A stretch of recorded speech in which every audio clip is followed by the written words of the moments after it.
দের দল থেকে বের করে দিয়েছে বলে ভেঙে পড়িস না। আমরা নিজেরাই নিজেদের দল বানিয়ে নিয়েছি। এবার দেখ না কিভাবে ওই লোকজনকে নাকানি চোপানি খাওয়াই। হ্যাঁ, আমাদের দল মানে তো ওই সবেদন নীলমণি পেঁচো ডাকাত, ওর উপরে আমার কোনো ভরসাই নেই। আরে বিশ্বাস আর ভরসা এই দুটোই তো আমাদের কাছে আছে নাকি?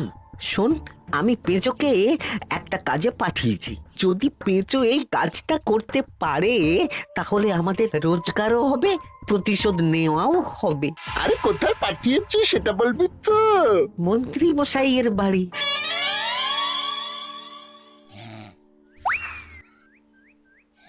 এই তো সুযোগ, একদম পরিষ্কার হাতটা দেখা যাচ্ছে। এবার আমার শিল্পী হাতের কাজটা দেখাই।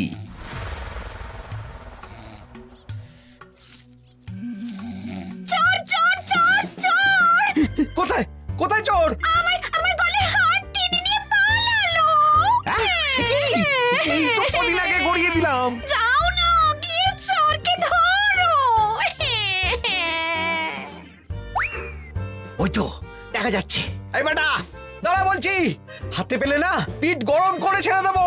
হাতে এলে তো এই এই এই বেটা দাঁড়া বলছি। এই বেটা দাঁড়া বলছি, দাঁড়া দাঁড়া দাঁড়া বলছি।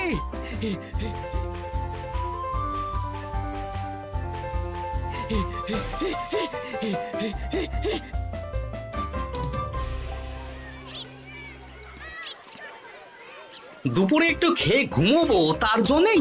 দাদু খেলতে চলো খেলতে চলো। কি দাদু, প্রস্তুত তো? হ্যাঁ হ্যাঁ, প্রস্তুত প্রস্তুত।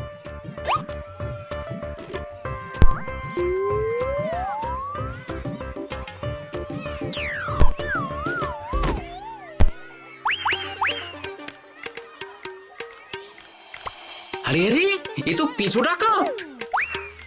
ধরো বেটাকে, ধরো ধরো। আমার গিন্নির গয়না চুরি করে পালাচ্ছিল, ওর ট্যাকেই পাওয়া যাবে। ধরো। এটা মন্ত্রী মশাই, হ্যাঁ এটা। চোর ধরা পড়েছে, এটাই বড় কথা। শুনুন, এখন একে রাজবাড়ি নিয়ে যাই, কাল এর বিচার হবে।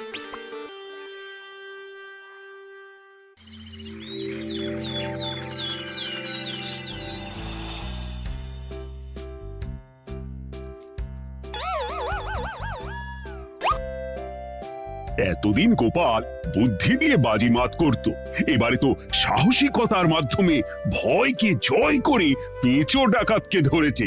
মানছি যে গোপাল আমার গিন্নির হার ফিরিয়ে দিয়েছে। বল মেরে ডাকাত চোর আমিও ধরতে পারি, এটা এমন কোনো সাহসের কাজই না। ঠিক আছে গোপাল, তুমি কিছু বলতে চাও? হ্যাঁ, বলতে চাই মহারাজ, আমি এই কৃতিত্বের ভাগীদার একা হতে চাই না। কারণ ন্যাপলা বলটা করেছিল বলেই আমি চালিয়ে খেলেছিলাম, আর ওই বল সোজা গিয়ে পড়ে পেঁচোর মাথায়। আর পেঁচু ডাকাত অক্কা যায়। এই তো সাহসিকতা, তুমি তো ওখান থেকে ভয়ে পালিয়ে যাওনি। আমি আবার বলছি, তোমার মতো সাহসী লোক যতদিন কৃষ্ণনগরে আছে ততদিন আমি নিশ্চিন্ত।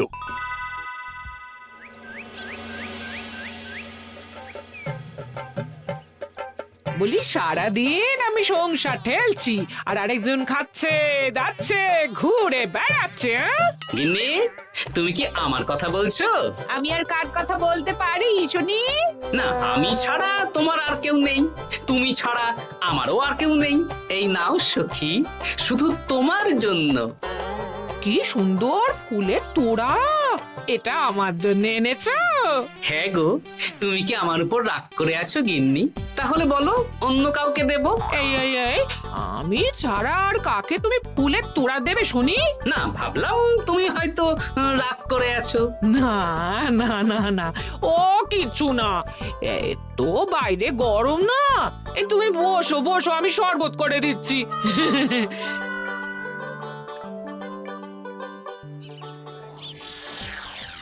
পুরো পরিকল্পনাটাই গোপাল চৌপাট করে দিল। এবার তাহলে কি করবি? ভাবতে হবে ভাবতে হবে। পেঁচো ধরা পড়েছে বলে তো আর আমরা হাত পা গুটিয়ে বসে থাকতে পারি না। না, ঠিক বলেছিস, অন্য কিছু একটা করতে হবে। গোপাল গোপাল গোপাল, এই গোপাল আমার কপালটা পুড়িয়ে দিল। সবার সামনে মহারাজ গোপালকে পুরস্কার দিচ্ছে। উফ, তোমার মনে এখনো অস্বস্তিটা কিসের? সমস্যাটা কোথায়? আমিও তো এরকমই একটা সুযোগ খুঁজছিলাম, যেখানে গোপালের মতন একটা সাহসিকতার কাজ করব, আর মহারাজ আমার প্রশংসায় পঞ্চমুখ হয়ে উপহার দেবেন, আর সবাই হাততালি দেবে। তো মহারাজকে গিয়ে বলো, গোপাল সামান্য একটা বল মেরে সাহসিকতার সম্মান পেয়ে গেল, তাই তুমিও একটা কিছু করে দেখাতে চাও। ঠিক বলেছো, আমাকেও এরকম কিছু একটা করে দেখাতে হবে। হাত গুটিয়ে বসে থাকতে পারবো না। হ্যাঁ হ্যাঁ, এমনিতেই ইদানিং তুমি 4 হাত থেকে 2 হাত হয়েছো। কি বলতে চাইছো কি তুমি? আসলে এতদিন তোমার আরো 2টো হাত বটা আর ঘটা তোমার সাথে তালে তাল মিলিয়ে কাজ করতো, এখন তো ওরাও নেই। নেই না, ওই আপদ দুটোকে বিদেয় করে দিয়েছি। হ্যাঁ, দিন দিন লোভ বাড়ছিল, জীব লম্বা হয়ে যাচ্ছিল। বেশ, তাহলে কালকে মহারাজকে বললো তোমার মনের কথা। কালকেই বলবো।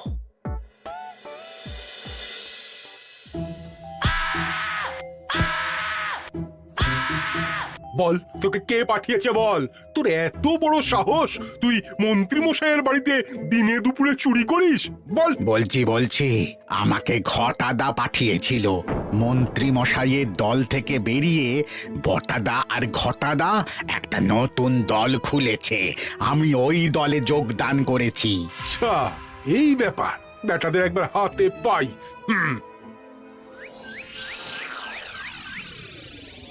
বটা বটা আমাদের খুব সাবধানে থাকতে হবে কিন্তু। কেন রে, কি হলো? কানাঘুষো আর ওই গোপন সূত্রে খবর পেলাম, মার খেয়ে পেঁচো আমাদের নাম বলে দিয়েছে। বলিস কি? হ্যাঁ রে, কি আর বলবো বল, কাউকেই আর ভরসা করা যাবে না। বেটা ধরাও পড়ে গেল, আবার মার খেয়ে আমাদের নামও বলে দিল। এবার তো মনে হচ্ছে ভূতের মতো লুকিয়ে থাকতে হবে। যা বলেছিস ভাই, তাছাড়া আর উপায় নেই।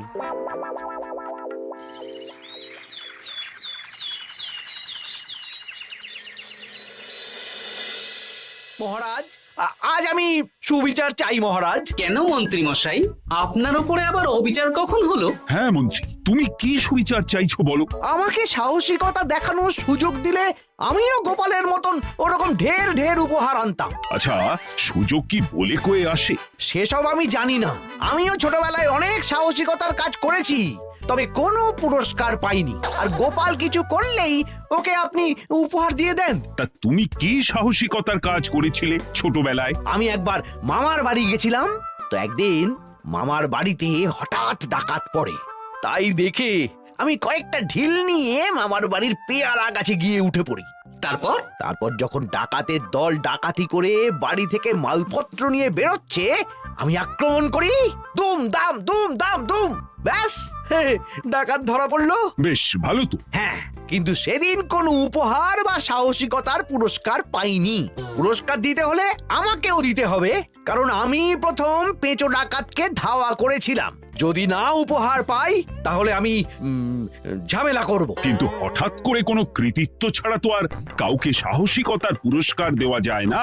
তার আগে কিছু সাহসিকতার কাজ করে দেখাতে হবে, তারপর বিচার বিবেচনা হবে, তারপর তাকে সাহসিকতার পুরস্কার দেওয়া হবে। তাহলে আমাকেও কোনো সাহসিকতা দেখানোর সুযোগ দিন মহারাজ।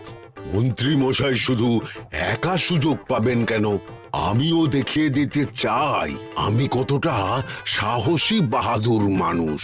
ও বাবা, রাজবৈদ্য সুযোগ পাবে আর আমি কি বসে বসে হাত কামড়াবো? আমিও সুযোগ চাই। তা তোমরা কিভাবে সাহসিকতা দেখাবে শুনি? দেখুন মহারাজ, মানুষ সাধারণত কয়েকটা ব্যাপারে ভীতু, যেমন হিংস্র জন্তু জানোয়ার, সশস্ত্র ডাকাতকে ভয় পায়, আর আর আর আর ভূতের ভয়। হ্যাঁ, আমার তো মনে হয় সাহসিকতার পরীক্ষা করার জন্য এই তিনটের মধ্যে যে কোনো একটার সাথে মোকাবিলা করতে পারলেই বোঝা যাবে কে কত সাহসী। এটা তোমরা ঠিক বলেছো, কিন্তু ব্যাপারটা হলো জঙ্গলের পশুরা জঙ্গলে যেমন আছে থাকুক, ওদের নিয়ে নাড়াঘাটা করার দরকার নেই। ডাকাত তো গোপাল ধরেছে, এখন পড়ে থাকলো ভূত। মহারাজ, আপনি তাহলে ওই ভূতুড়ে বাড়ি খুঁজুন, তারপর সবাইকে ভূত ধরে আনতে বলুন। দেখি, মন্ত্রীর আবদার মেটানোর জন্য তো তাই করতে হবে।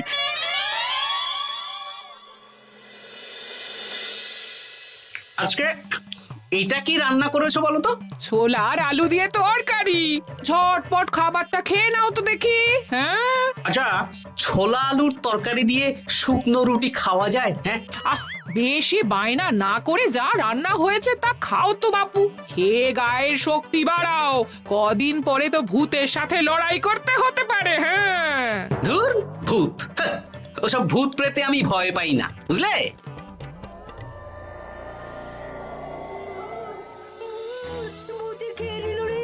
কি ভয়ঙ্কর! মহারাজ বাঁচান, বাঁচান!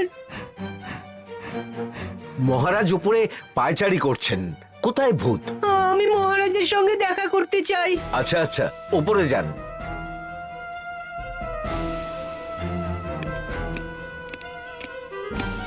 কি হয়েছে সভাকবি? রাতের বেলা হঠাৎ আর তোমার চোখ মুখের অবস্থা এরকম কেন? মহারাজ, কৃষ্ণনগরে ঘাটপাড়ের ভূত আমার সর্বস্ব লুট করে নিয়েছে মহারাজ। দূর, কি যা তা বলছো তুমি? সত্যি বলছি মহারাজ, আমি আমার একটা কাজে নদী পেরিয়ে ওই পাড়ে গিয়েছিলাম। একটু আগে এই পাড়ে এসে নৌকো থেকে নেমে ঘাটের সামনে থেকে একটা গরুর গাড়িতে উঠি। তারপর কিছু দূর আসতেই একটা পোড়ো বাড়ির সামনে গাড়োয়ান গাড়ি থামিয়ে বলে আর যাবে না। আর কারণ জিজ্ঞেস করতেই গাড়োয়ান আমার দিকে মুখ ফেরায়। রে বাপ রে বাপ, কি কঙ্কাল সার হাড় হিম করা মুখ! আমি তো অজ্ঞানী হয়ে যাই। কিছুক্ষণ পর জ্ঞান ফিরলে দেখি আমি রাস্তায় পড়ে আছি, আর আমার সাথে থাকা থলেটাও নেই। তাহলে বলতে চাইছো তোমার থলে ভূতে চুরি করেছে? সেসব আমি জানি না মহারাজ, কিন্তু আমি আমার থলে ফেরত চাই, আর ওই ভূতের শাস্তিও চাই। দিন না। এই সেরেছে, আজ সকালেই রাজসভায় ভূত নিয়ে আলোচনা হলো, আর রাতেই ভূত দেখা দিল। এবার ভূতকে আবার কে ধরবে? মহারাজ, আমার থলেতে অনেক দামি জিনিসপত্র ছিল। ঠিক আছে সভাকবি, তুমি এখন বাড়ি যাও, আমি দেখছি কি করা যায়। এই সুযোগে মন্ত্রী, জ্যোতিষী, পণ্ডিতদের সবার একবার করে সাহসিকতার পরীক্ষা নিয়ে নেব।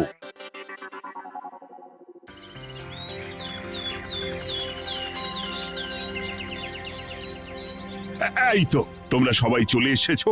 মহারাজ, আমার মনে হচ্ছে আপনি কোনো কথা বলার জন্য উদ্গ্রীব হয়ে আছেন। গতকাল আমার সব লুট করে নিয়েছে ভূত। কোথায়? কোথায় ভূত? সভাকবি, কোথায় ভূত? মন্ত্রী মশাই, বাড়িতে গিয়ে আয়নার সামনে নিজের মুখটা দেখুন, দেখতে পাবেন। গোপাল, খুব খারাপ হয়ে যাচ্ছে কিন্তু।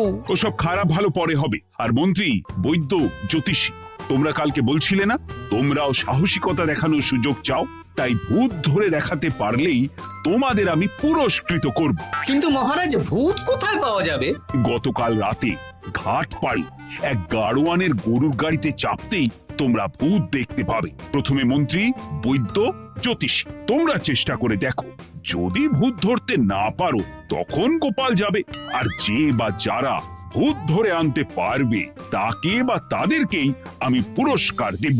আমার কারো সাহায্য লাগবে না মহারাজ, কিন্তু আপনি এত করে যখন বলছেন, না হয় বৈদ্য আর জ্যোতিষীকে নিয়েই যাব। দেখবেন আমরাই ভূত ধরে আনবো। আমরা বীর, আমরা সাহসী।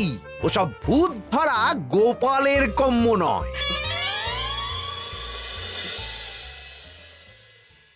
কি মনে হচ্ছে মন্ত্রী মশাই, আমরা আমরা ওই ভূতের দেখা পাবো? আমার কিন্তু হালকা হালকা ভয় করছে, যদি কিছু সর্বনাশ হয়ে যায়। আরে এসব ভূত প্রেত কিচ্ছু নেই। এত ভয় পেলে চলবে না রাজবৈদ্য মশাই। ভূত ধরতে পারলেই পুরস্কার, শুধু ভগবানের নাম গান করুন। ওই তো একটা গরুর গাড়ি দেখা যাচ্ছে। মহারাজ তার মানে এর কথাই বলছিল। হ্যাঁ, আর তো অন্য কোনো গরুর গাড়ি দেখতেও পাচ্ছি না। এই যে ভায়া, কৃষ্ণনগর রাজবাড়ি যাবে? হ্যাঁ যাবো, দুমোহর লাগবে কিন্তু। দুমোহর একটু কম করুন না। আচ্ছা ঠিক আছে, তিনজনে এক মোহর দেবেন, আর কমাবো না। তাড়াতাড়ি বসুন।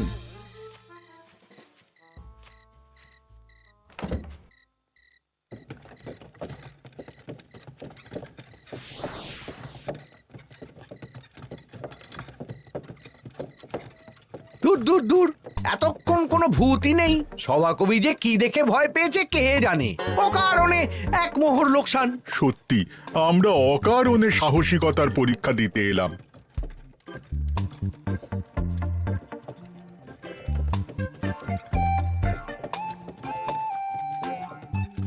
কি এই, এটা কোন রাস্তায় ঢোকাচ্ছ?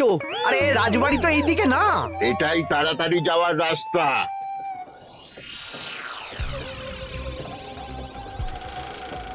গাড়ি আর যাবে না। যাবে না মানে? আমরা তো রাজবাড়ি অবধি যাব। হাতের আংটি পয়সা করি যা আছে বের করে ফেল, নইলে এক্ষুনি চিবিয়ে খাবো। ওরে বাবা, ভূত ভূত পালাও। পালিয়ে যাবে কোথায়? আজ তাদের চিবিয়ে খাবো। ও ঠাকুর, বাঁচাও বাঁচাও ভগবান, বাঁচাও।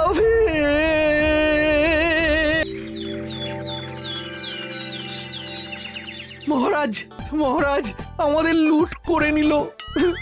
ভূত আমাদের সর্বনাশ করে দিল, বাঁচান। তার মানে তোমরা তিনজন মিলেও ভূত ধরতে পারোনি? ছি ছি ছি ছি ছি। এই তোমাদের সাহস! আমরা কি করে জানবো মহারাজ যে আসল ভূত আছে? গোপাল, ব্যাপারটা কিন্তু খুবই সমস্যার। এরকম পর পর রাতে দুটো ভুতুড়ে ঘটনা হলো। তুমি দেখো না যদি কিছু করতে পারো। আচ্ছা মহারাজ, দেখছি।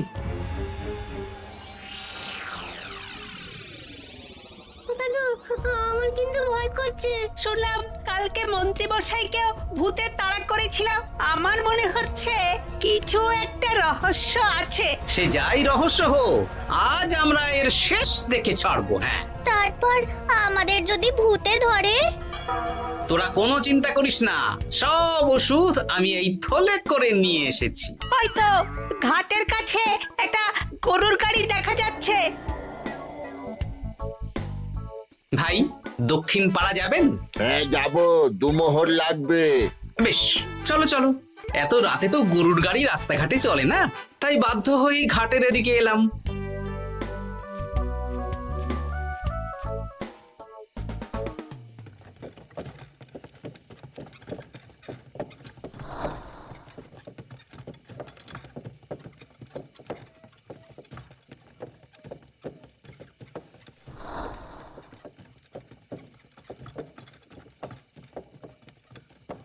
আচ্ছা, অন্য গলিতে নিয়ে আমাদের ভয় দেখানোর মতলব? হ্যাঁ, ঠিক আছে, এগুলো চুপি চুপি চাপিয়ে নে, আমিও পড়ছি।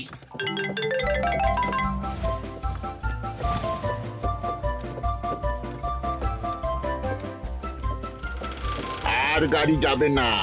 সাথে যা আছে সব দে, নইলে চিবিয়ে খাবো। তুই কে রে? তোকে সব দেব? ভূত বাঁচাও বাঁচাও। তুই কি ভেবেছিস? তুই নকল ভূত সেজে লোকেদের ভয় দেখাবি আর আমরা চুপচাপ বসে থাকবো? তোর পাপের ঘোড়া পূর্ণ হয়েছে, আজ কেউ তোকে বাঁচাতে পারবে না। এবার মজা সামলা। চলে গেল রে, চলে গেল রে, সাড়ে চলে গেল। কি চুল করছিস ঘরটা? তুই আয়। চলে গেল রে, চলে গেল রে, সাড়ে চলে গেল। এই ঘটাকে ডাকছিস মানে? তুই মানুষ বটা। ওরে বাবা রে, বাঁচা। তোদের ধরে নিয়ে যাব, কাল সকালে বিচার হবে।